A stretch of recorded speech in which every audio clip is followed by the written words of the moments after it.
that through our website. So if everybody's ready to get going, I would love to hand it over to Mark Crabb and his team to tell you more about National General. Hey guys, Mark Crabb here, National General Insurance in Winston-Salem. It is so good to see you. I wish it was in person. I really miss the career fairs at App State. I miss coming up there. But hey, we're gonna make the best of it. National General Insurance, we're one of the largest personal auto carriers in the country.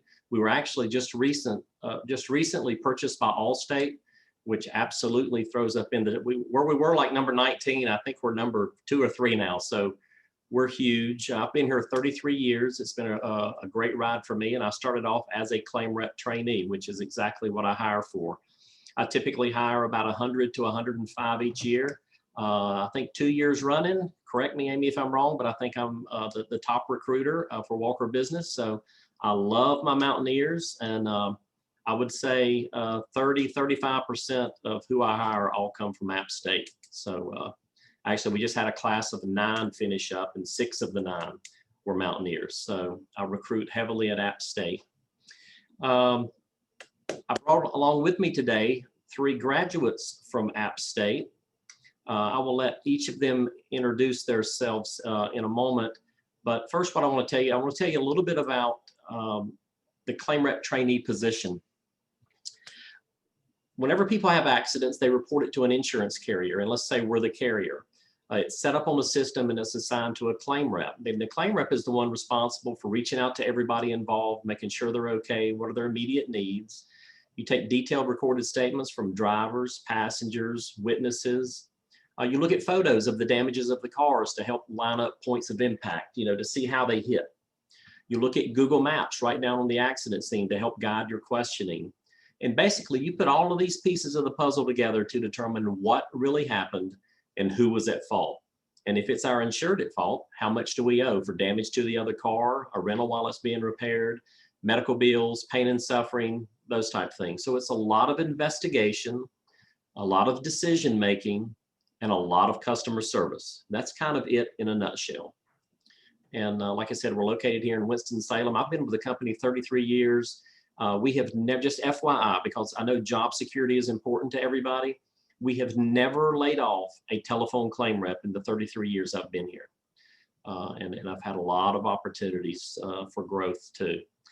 So with that, I think I will turn it over and let each of my panelists, who are all prior Mountaineers, introduce themselves.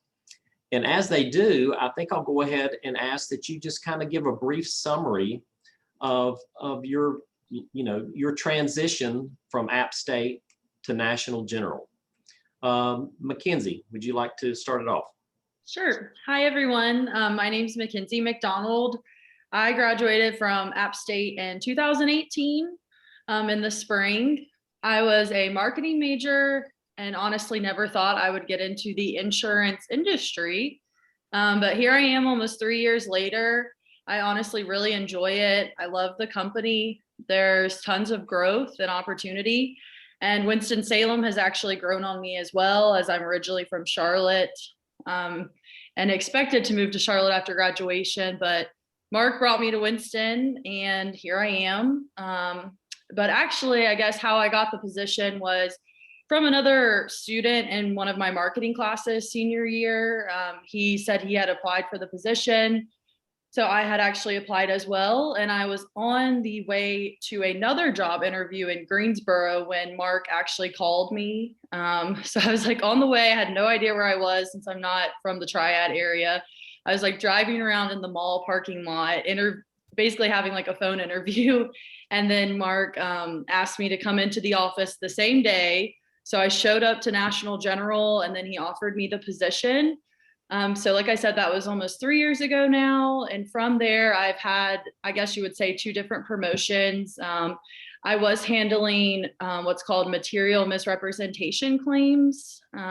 So those are kind of claims with people that aren't necessarily telling us the truth, is what you would kind of say. So people driving our cars that are not listed on our insurance policies, unlisted vehicles and things like that. And then now I'm actually in our subrogation department. So it's still technically within claims. However, now what I do is basically get reimbursement from other insurance companies.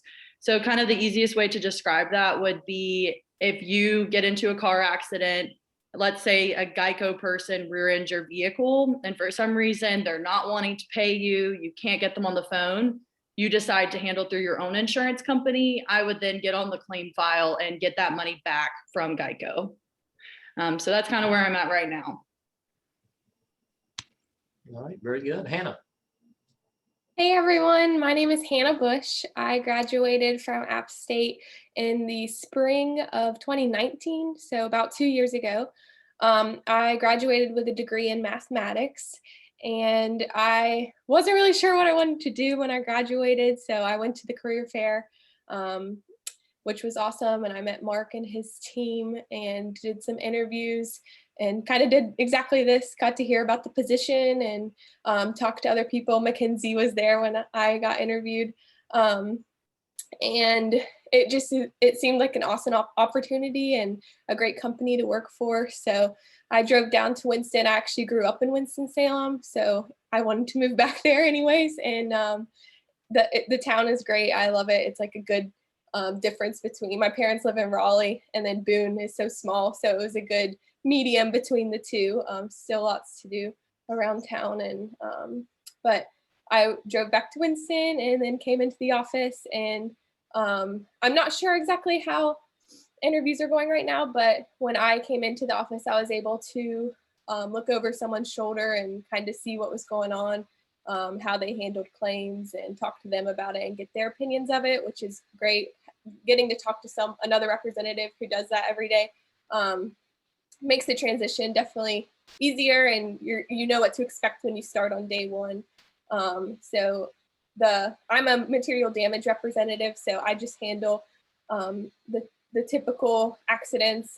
There is some material misrepresentation, like Mackenzie was saying, but it's just the start of a claim. Material damage is the first person who touches the claim typically, so it is important that you touch everything that you need to when you start into a claim. But that is a little bit about me. I enjoy the position a lot, especially being a mathematics major. I'm able to use my problem solving skills every day. Every claim is different. I think that's one thing that keeps me in enjoying this position. No claim is the same, except for maybe a few, but they're a lot different. And you use problem solving every day. Where can you go with this claim? What can you do differently? So I've really enjoyed this position the past 2 years. Yeah, Hannah, you mentioned the recruiting and how the interviews are going now. Well, ever since last about April, all of the interviewing has been done virtually. Okay. So I don't bring people in. I wish I could. And then like Hannah said, after the interview, I would let them go shadow a claim rep for about 45 minutes so they could see firsthand what it's like, plus talk to somebody. Typically, it was another Mountaineer. If it was an App State grad who was interviewing, I always tried to hook them up with another App State graduate. And they could ask them questions about their transition, what they liked, what they didn't like, about the culture, the environment. We had such a tremendous thing going before COVID hit with our environment and culture. We work hard. Now, don't want to sugarcoat it. This is a hard job. But the people that you come in and do it with every day, just makes all the difference in the world. A lot of friendships. Anthony here in a minute, he can tell you about a very special friendship that developed for him while he was here. But Hannah, why don't you take a minute and talk to them about the training class? Okay, yes. So is that online right now still, Mark? Well, our last class was actually was in here. The last two were in here. Okay. And then due to COVID, we had to send the latest one home for the last week. But typically it is in person, and definitely that's the way we prefer it. But right now, Yeah. The March 22nd class looks like it's going to start off virtual, but then hopefully by June we'll be back in here. But go ahead, Hannah, talk about the training. Yeah. So when you get the position, you'll go into about 4 weeks of training. They do a very thorough job at National General getting you into training. Of course, with any job, you're likely going to have questions later, but the training process here is it's very thorough, and you know what you're doing when you start. So during those 4 weeks, they touch on how to handle claims. They go over the policy information of like every personal auto policy. And then you also have to get certified to be a licensed adjuster. So there's a week in training as well where you will study for an exam. They're very thorough with that as well. As long as you're in class every day, you'll be very prepared for that exam. So that's nothing to stress about. But once you pass that exam, then they, at least in my class, then after that, we started learning more of the system. The system is another thing that you'll take about a week to learn. It's called Epic, and it's just the environment where we handle claims. Once you get the hang of it, it seems like a lot of buttons at first, but once you get the hang of it, it's very easy to understand. So it takes about 4 weeks to get all that all the training together, and then you're able to apply all your knowledge into what they call the pod. And during COVID, I've been actually able to assist with helping out in the pod when the first couple ones were on Zoom. And I'm not sure how they'll do it now, but I was able to like partner up with a couple new hires and then answer any questions they have. So you have mentors with you to answer questions at any time. They're very thorough with when you need to, how you handle with customers. Like if you don't know the answer to something, you just put them on hold, and we're here to help answer any questions. And once you get your team assigned to you, you'll have a mentor on your team that you can ask questions all the time to. We use Skype, or it's Teams now, Microsoft Teams, and you can message if you're like on the phone with someone, you don't know the answer, you can always message them real quick. And everyone is so helpful. Like I never had a situation where I was like, no one will answer this question. Like everyone is ready to help you, and we're ready to make sure that you understand everything you're doing. So it's a very thorough training process, but very rewarding in the end, because once you start taking those claims, you really do realize how much you've learned and how you can apply it. Yeah, thank you, Hannah. Hannah mentioned, it's a lot to learn, and how everybody's so helpful, whether it's your trainer, your mentor, reps who sit around you, your manager, other managers. I've worked really hard to try to handpick people who I think will be a good fit for the culture and the environment, because it is a hard job, but you definitely have the support that you need, and that's why I handpick people like Hannah and Mackenzie, and yes, even you, Anthony. So Anthony, I'm gonna turn it over to you now. I think he's been here the longest of these three. He was, I believe, my first risk management major. So Anthony, tell your story. Hey everyone. So Mark's right. My story goes back a little further than everybody else's. I was part of the one of the first groups, and I would just like to point out the first time that I ever met Mark, his booth was by the bathrooms on Peacock on floor number 2. So they kind of threw him back in the corner, and I was actually walking to go to the bathroom. And he goes, "Hey man, come here for a second." So, and this is back when, I don't know if you guys had to do it yet, but you had to take your little cards and it had to get signed. Which I never wanted to be there. I just had to get my card signed. So I was like, oh, perfect. I can get my card signed and then I can go to the bathroom. It's like a one-way stop here. I like it. And then I got to talking to Mark, and ended up scheduling an interview. So I actually knew nothing about National General Insurance. I had never heard of Winston-Salem. So I did the interview. I graduated in December of 14. So I had come down for the on-campus interview here. But I came on Halloween, and I walked through the door, and I'm telling you, everybody was in costumes. There was a costume contest going on downstairs. There was pretty much nobody at their desk. So I kind of walked in, and it was a little bit of a shell shock. I was like, what is going on here? I mean, and when they do costumes here, it goes above and beyond. But did the interview, sat with somebody. I was hired, started 2 weeks later, and I've pretty much done everything you can. I started out like Hannah and Mackenzie did, just taking regular normal accident claims, and then I had moved to a department where you settle the total, like when you can't repair it, you settle the total loss value of it. And then I changed to injuries. And then I changed to the MMR department. So I did a lot of movement for the first 3 years of my career, a lot of movement, a lot of promotions, and then eventually got promoted to a manager. So I've been a manager for about 2.5, almost 3 years, coming up this year. So the company's been wonderful and very, very good to me. I couldn't ask for anything more. And also, I didn't know anything about Winston-Salem, didn't know anything about anybody. But I absolutely love the city now. I'm from Asheville originally, so a little bit smaller, but kind of the Boone vibe.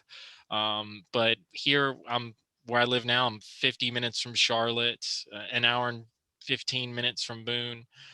So we're in a perfect location. Traffic's nowhere near as bad as Charlotte.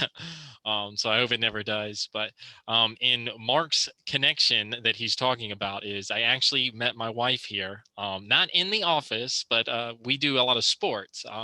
So I met her on the softball field. So I'm actually the coach for the softball team. I've coached the kickball team, which is significantly harder than anybody could ever have imagined. But we do a lot of sports. There's a lot of extracurricular activities outside. I know they have a basketball team, which I would never play. I'm not tall. And actually, when I first started, I used to have hair. That is no longer the case. But, that's kind of my story in a nutshell. And I absolutely love Winston-Salem, go to baseball games all the time. Used to, before everything, the thing that shall not be said happened. But it's wonderful. And I love every minute of it. Thank you, Anthony. And Anthony's wife does work here, if he didn't make that clear. I think he didn't make that quite clear, but yeah, she is an injury rep. So, and she does a great job for us as well. So let's see, I know you guys have probably heard a lot here, like when you hear MMR, material misrep, and you're thinking, well, what the heck is that? Just to give you an idea, our investigations range from the very simple insured vehicle, hit claimant vehicle in the rear, which can be a very quick claim and settled very quickly, to complicated pedestrian accidents, intersection accidents. And we also deal with a lot of fraud. People will go to, my light just went out because I hadn't moved in a while. People will go to quite the extent to get paid for claims that they don't deserve. I mean, even to the point of staging accidents. They will buy wrecked cars and go out and run into each other in intersections and call the police, and then go start seeing the chiropractor. So we have special units which dig into things like that. We catch a lot of fraud. Another type of fraud is material misrepresentation, which you've heard a couple of these reps talk about. And that's where people misrepresent risk factors at the time of application. Let's say the insured, they fail to tell us about their husband in the household. And 3 months later, guess who's driving? The husband. We call up the insured and we say, hey, who was this driving your car? And she says, well, it's my husband. Well, he's not on your policy. Does he have his own policy, which would be fine? Well, no, I thought he was on my policy. Well, that's interesting because you listed yourself as single on the application. So we run his date of birth and driver's license through underwriting, and 2 days later, we get back a response that says, well, we would have written the policy, but the premium would have been $1,000 more every 6 months because this guy's got a DWI. So we call the insured back and say, well, we've got the information back from underwriting, and appears due to your husband's driving record, your premium would have been $1,000 more. So basically what's happened here is you've made a material misrepresentation at the time of policy inception. And as a result of that $20,000 car your husband just totaled, we're not paying for it because there are serious consequences for lying to the insurance company. So my point there being, as a claim rep, you're going to get very simple cases and you're going to get very tough cases. Sometimes we have to tell people there's no coverage. Sometimes we have to tell people that we're denying liability, where they think they've got a clear case against our insured.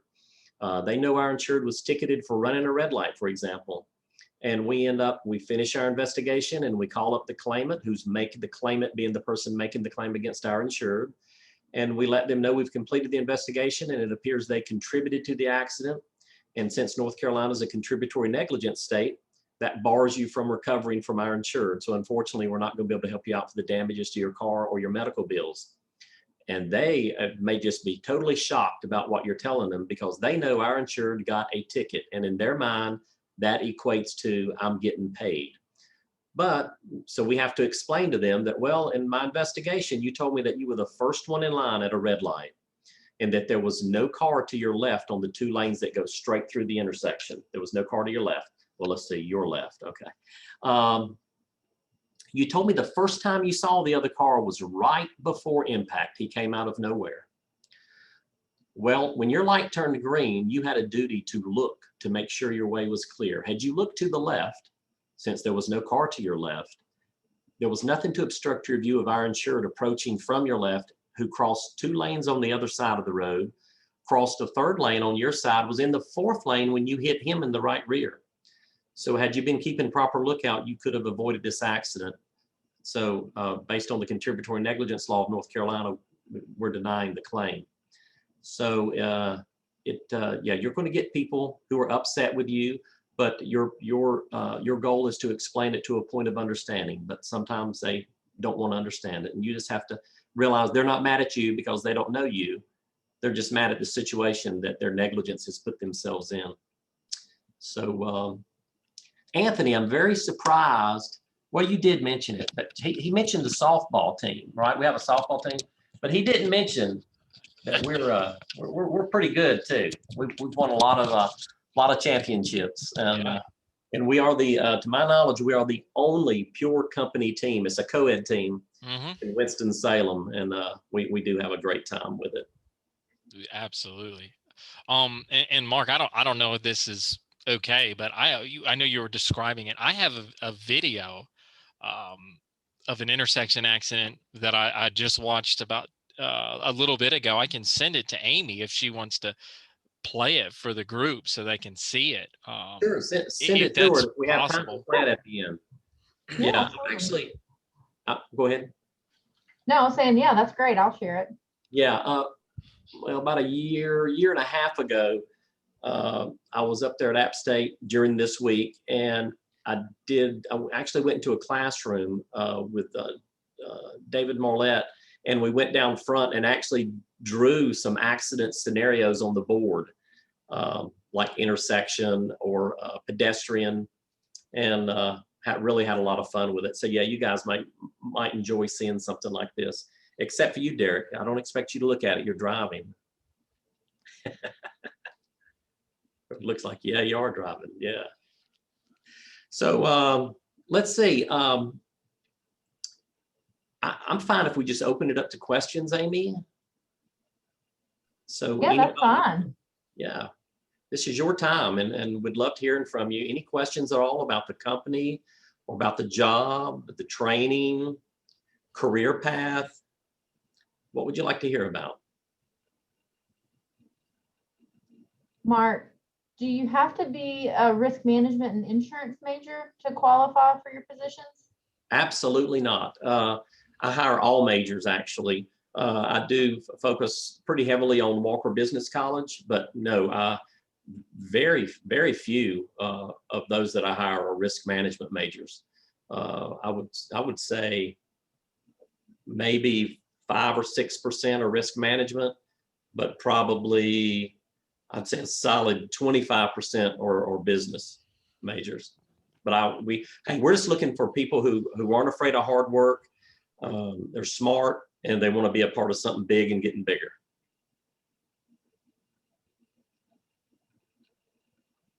Are you located only in Winston-Salem, or do you have other locations? We have offices across the country. I do just hire for Winston-Salem, but we have large offices in Florida, Texas, California, Cleveland, New York, and now with Allstate, it's even bigger and more opportunities. Why are you wanting to leave me already, Kienzle? I've not even hired you yet. And you're wanting to leave. Where you want to go? Well, I'm from Wisconsin, so I'm up in the air on where I'll end up. Okay. When school's over. Yeah. Well, I think you would enjoy Winston, but then after a year and a half or 2 years, if you're doing well, you have the capability of going virtual. So you can pretty much go anywhere. Mark, can you talk about the different kind of career paths that that trainee position can take? Sure, and I know Mackenzie and Hannah and Anthony all gave you their own story and their own path, but basically you come in as a claim rep trainee, you go to the training class, you go to the training pod, and then you're working your way towards a promotion to claim rep 1, which is typically at 8 or 9 months if you're doing well, and that's with up to a 10% increase. So obviously you don't have to wait long, but if you're doing well, to get a substantial promotion. And then at about 2 years, if you're doing well, it's claim rep 2. And then at about 4 years, best case scenario is senior claim rep, and then from there, management.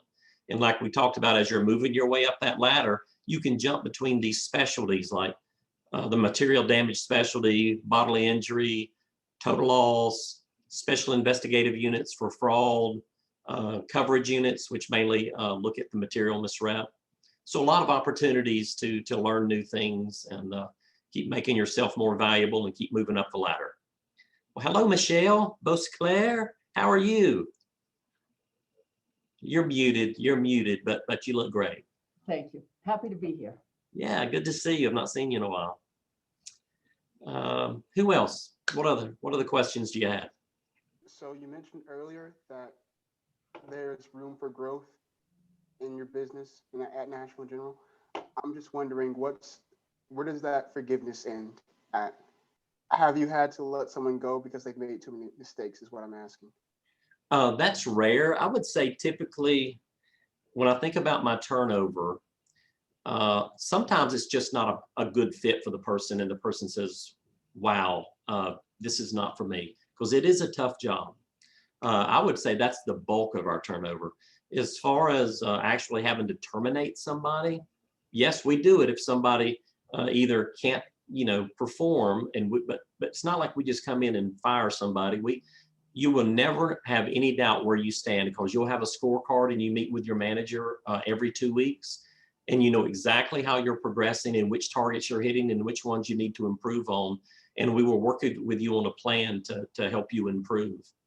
But then typically when somebody's terminated involuntarily, it's because they've just simply checked out, or on a rare case, and if I just made a bad hire, like if you're ugly to somebody on the phone, or you just stop returning calls, and that's rare.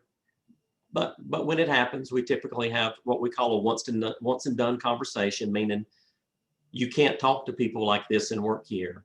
And typically they get it, and it never happens again, and it's never talked about again. But once or twice a year, we'll have somebody who gets a little crazy on us, and we have to let them go. But that is so rare, very rare. And Charles, mistakes can happen every day here as well.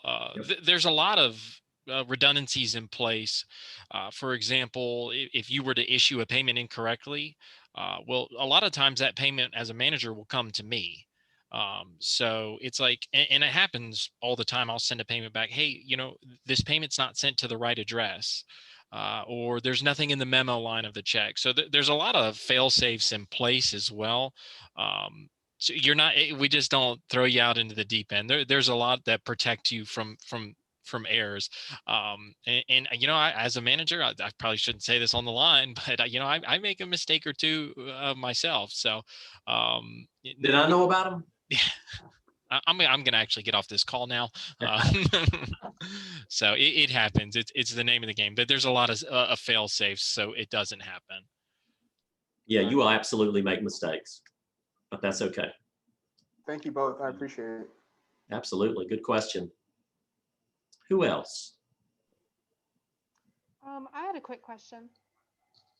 So I know that you mentioned earlier, like kind of some of the lengths that people have gone through to get coverage. I was wondering if any of you had any maybe crazy stories or memorable clients in situations where people have gone to extreme lengths to sort of get that coverage. I definitely have one. Absolutely. I saw you grinning. I figured you had something in mind. I've got a couple, but and I'm sure Mackenzie and Hannah are going to jump in right after me. But I was an injury rep, and somebody had filed a claim a female had filed a claim that she was just checking her mail, and somebody had backed into her. No police were called. Injuries were lower leg and hip injuries. She went to the hospital via EMS, but there was no police. She filed the claim on the other gentleman's insurance, and so essentially right now, all I have is her statement, and I have no proof. And I explained to her, I said, I have no proof that any other vehicle was involved in this accident. Well, 30 minutes later, I get a call from somebody, and the voice was really kind of fishy. It sounded like somebody was distorting their voice. But I didn't think too much of it. Well, I got a call back about 2 hours later from the same number, and I listened to the voicemail at this time a couple times, and I noticed that they said that they were our named insured. So it was just really weird. But when I cross-checked the telephone numbers, the telephone number for the claimant who's claiming the injuries was the same as the insured called from. So she called in, distorting her voice to sound like our insured. So what we did was we sent field out there, and come to find out, the so-called vehicle that was involved in the accident was actually her husband's vehicle. They were in the middle of a divorce, and she was on the deed to his home. They canvassed the neighborhood. She had not been in that neighborhood in 3 years. So she tried to fraudulently file a claim that he hit her with the vehicle under his policy. And then about 6 months after we denied the claim, they subpoenaed our files because they were pursuing insurance fraud against her. So that's just one incident that I remember off the top of my head. Yeah, I feel like I've had so many crazy ones, honestly, from doing MMR. But just one that I feel like you would frequently kind of see is where someone doesn't have insurance and then goes and gets in an accident and basically tries to purchase insurance after the accident. So for these ones in our claim system, like you will get an alert anyways that'll say like either a statement of no loss. So sometimes people will have like an insurance lapse while they get in an accident, and you have to sign a statement of no loss just saying, hey, I haven't been in an accident, to get your policy to be like active again. So you'd be surprised. Like I've had some where we have a police report, and the car was towed, and we can confirm that this accident happened at 1:30 a.m., 2 nights ago. And then they went into an agent's office on a Monday and was like, hey, I want to take out insurance. So they go and take out insurance. And then it's our job, because we're going to say, hey, they just took out this policy yesterday and they already got into an accident. Because what they'll do is try and say that, no, this accident happened. I was leaving my agent's office and ran into a ditch. So you would be on those files to monitor for a police report to confirm, did they buy insurance after this accident? Or, maybe they did just have really bad luck and they just left their agent's office and got in an accident, which I've had ones like that too. But you'll see all sorts of crazy stuff. And I think that's what Hannah was saying earlier, is like every day is new and different. And you'll have hilarious people to deal with on the phone that'll want to tell you their whole life stories. You'll have some crazy people, and then you also have some really like nice people too that make your job easier. So every day is different. There's always something crazy that's going to happen. My craziest story that I remember since working here, and this kind of goes back to, you've got to ask the right questions when you start working. Like there's going to be guidance on what questions you should ask, but you've got to be thorough in what you ask, because I was talking to an insured and then the other party that was in the accident, and they both said they had left Walmart before the accident, because a lot of times we'll ask them, what was the purpose of your trip? Where were you going? And both of them said that they left Walmart before they came, which we kind of saw some red flags here and there. And we sent out our investigation unit in the field, and they went out and interviewed all the parties. And turns out he then went to the Walmart and watched the video cameras for 4 hours and saw both the parties walk into Walmart together, walk out to Walmart together, and then follow each other in the cars together. And then they got in their accident. So it's just kind of, and those claims take a lot of investigation. Like that claim was open for a long time. So some of these can be very, very extensive investigations, but it's just crazy what you see. And you're not always going to see them lie to avoid it. They'll or to get coverage. I'm working on one now where our insured told us, hey, I hit a mailbox. Well, actually he rear-ended somebody with a trailer that had cabinets on it, and the cabinet flew off the trailer, hit a pedestrian walking on the side of the road in the head, and totaled the vehicle that it hit, which caused serious injury to him. So we're thinking we're on this claim for $40 for a mailbox, and we're now potentially going to pay policy limits because they were actually drinking and driving and knocked a cabinet into somebody's head. So they can get wild. Yeah, Brandy, you would see some crazy stories. As far as to the extent that people will lie, some other common ones are people who live in high rate states like New York, New Jersey, and they'll come down here and take out a policy and use a false address, and then they're in an accident back in New York, and we dig into those, and we can request tag sightings in New York versus North Carolina. You may not know it, but there's cameras out there that take pictures of your cars, and they keep them in a database, and we can find out, well, yeah, there's 100 sightings of this car in the last 6 months in New York and 0 in North Carolina. You also have people who burn their own cars to try to get paid for it, and we do a good job at catching them. And come to find out, they stuffed a bag of Lay's potato chips behind the dashboard and set them on fire and just burned their car up. We have people who we call them jumpers, who will they weren't really in the accident at all, but they say, yeah, I was in the car too, I'm hurt too. And then we think about it is when people start lying, they cannot keep their story straight. So when we start asking those 4 people in the car, where had you been? Where were you going? Who was sitting where? And what happened? All of a sudden, their stories don't match at all. And we catch them. I can imagine dash cams helping out a lot in insurance claims. More and more. Another great story. I'm glad you said that, Christopher. I had a complaint call here about a year ago from somebody where we had denied his claim. And he said, I've got a dash cam of this accident. I said, well, I would love to see that. So he sent it to me, and I watched it, and you could see, we're down in front of him to his right, you could see our insured pull out. Well, this guy who sent me in his dash camera, thinking it was going to prove his case, I established that his dash cam was in real time.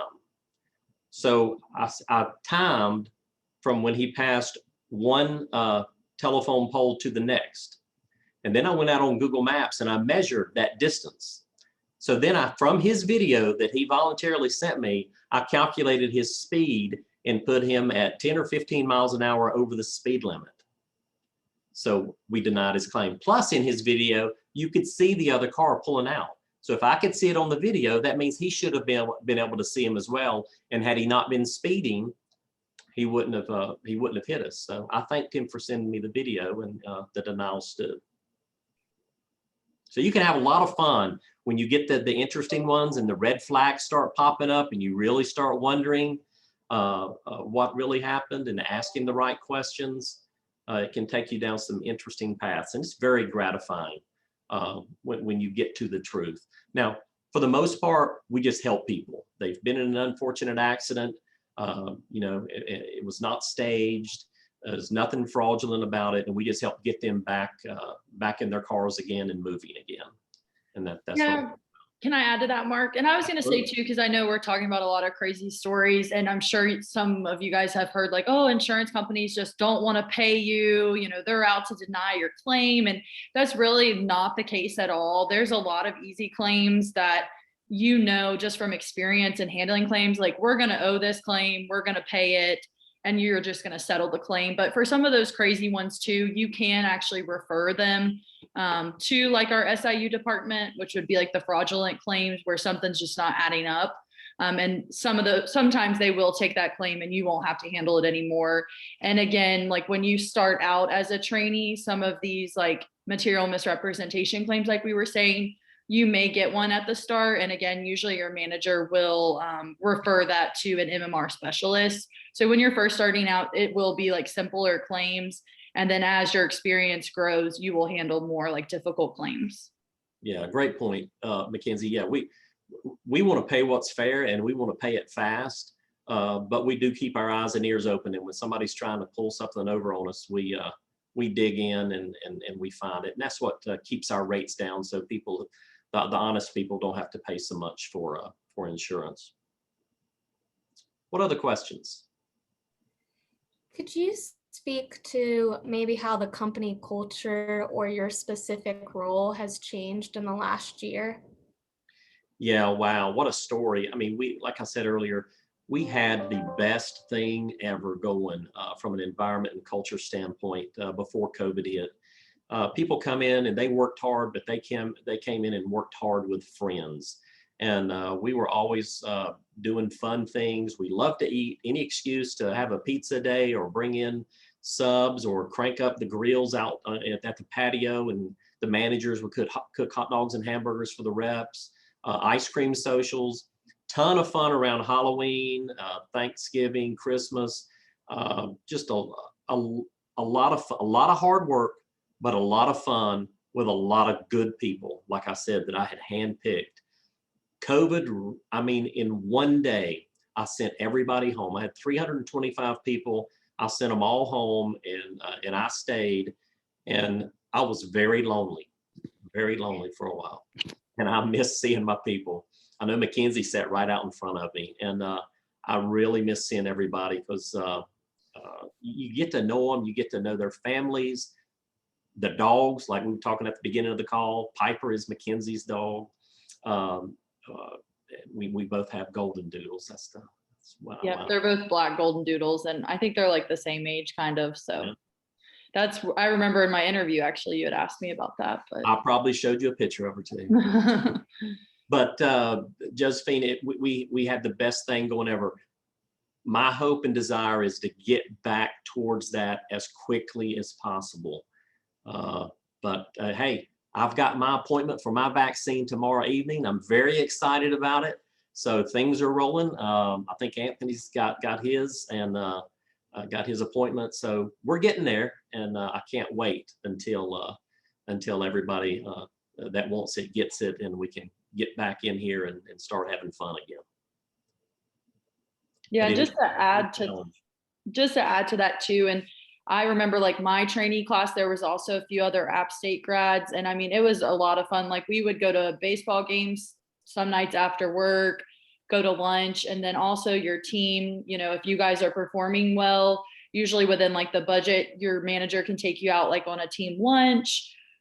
We would do like food truck Fridays. I think, what was it, like the last Friday of the month during warm months, and I'm telling you, like 10 food trucks would be there, and like everybody just goes and gets food together. And then like the employee appreciation week is always fun. Like there's tons of events going on each day, and like Mark said, lots of food because we obviously like to eat, but it's a lot of fun. And there's ping pong tables downstairs, like they'll do the ping pong tournament, cornhole tournaments. So I do feel like you get that kind of fun corporate environment, but now, you know, working from home, it's definitely a lot different.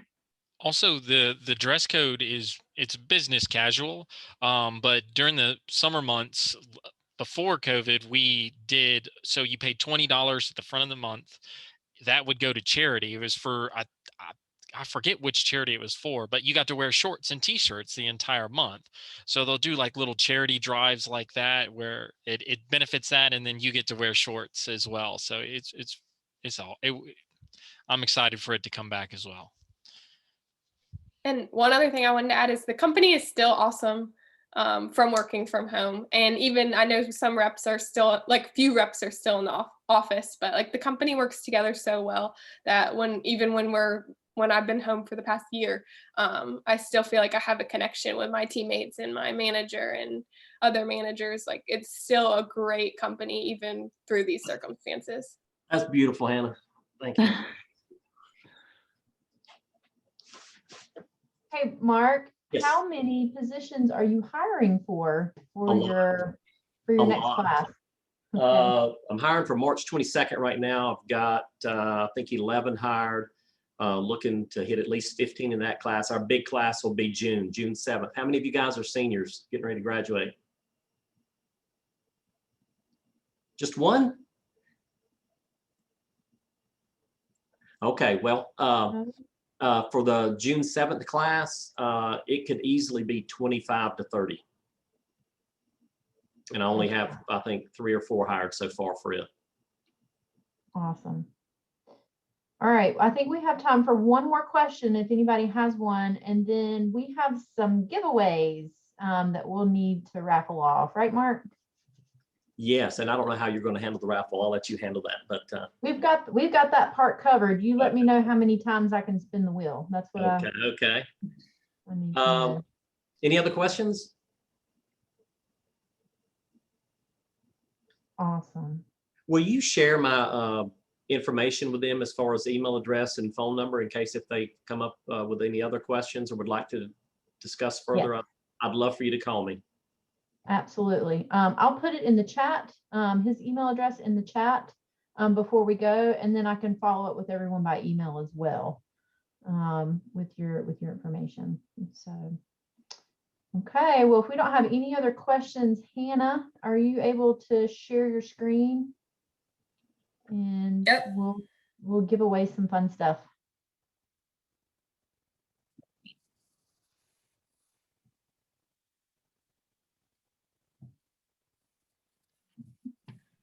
All right. Uh-oh. There we go. How fancy is that? Pretty cool, huh? It is pretty cool. All right. So, all right, Mark, how many times can we spin? I don't know. Just start spinning. Just spin it. Let's see what happens. Okay. All right. Go for it, Hannah. I want to see it spin. All right. So all of your names have been put in here. When your name pops up as the winner, please send me your email address and your physical address as a private message, and we can get you your prize. But here we go.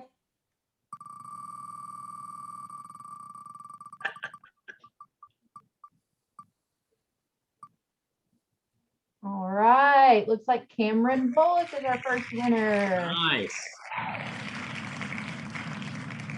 I think we're doing $10 gift cards, right? That's right. Great. All right. Shall we spin again? Yes. Do it. Okay.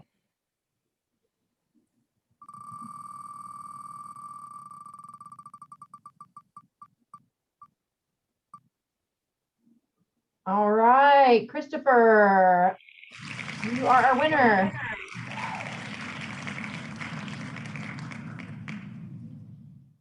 Spin All it. right, we're going to spin it again.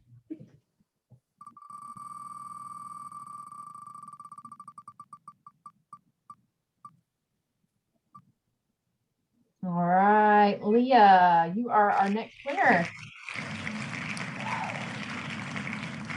I love the applause at the end. All right, we're going to keep going? Keep going. Yeah, this is fun. All right.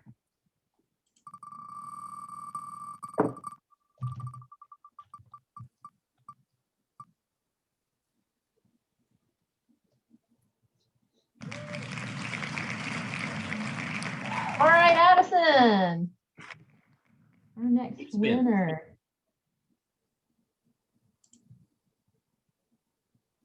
Still going? Keep spinning. I think, yep, keep spinning. Mark's feeling generous today. I love it.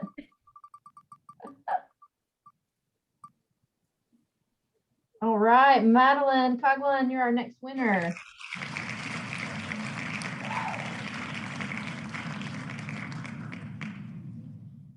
Spin. Okay. Let's spin it again. Yeah.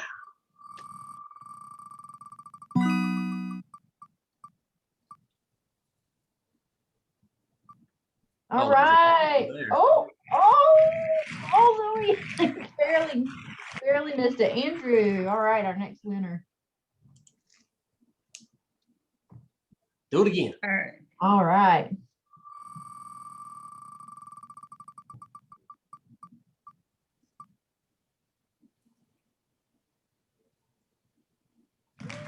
All right, JC.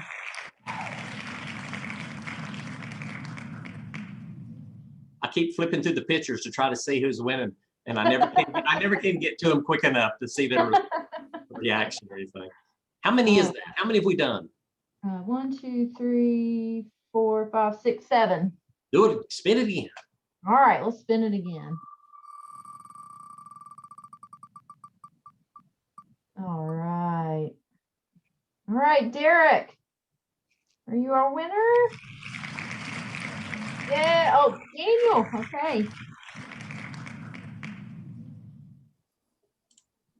Spin again. All And right. just a reminder, winners, please keep sending me those email addresses and physical addresses as well. Here we go.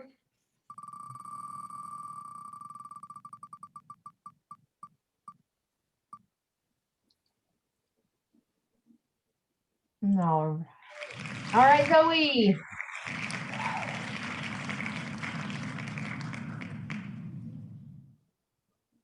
All right, we're at 9. Yeah, spin again. All right.